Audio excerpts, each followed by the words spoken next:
తెలంగాణ ప్రజలకి, హుజరాబాద్ నియోజకవర్గ ప్రజలకి మరియు మైనార్టీ సోదరుమణులకి, సోదరులకి అందరికీ పేరు పేరున నా నమస్కారాలు తెలియజేస్తా ఉన్నాను. సమ్మక్క జాతర అని మా సొంత గ్రామం వీణవంకలో జరుగుతుంది.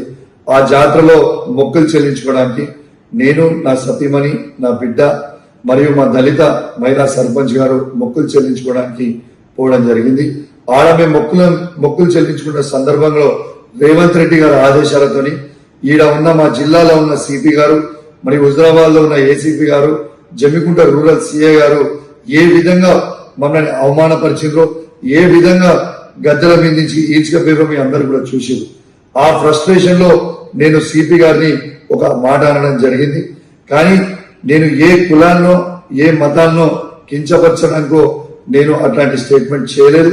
నా ఉద్దేశము అది కాదని కూడా మీ అందరికి కూడా తెలియజేస్తా ఉన్నాను. ఇలా ఒక్కసారి ఆలోచన చేయండి. ఆ ఫ్రస్ట్రేషన్ లో, ఆ ప్రెషర్ లో, ఆ టార్చర్ లో నేను ఒక మాట స్లిప్ అయితే కావచ్చు.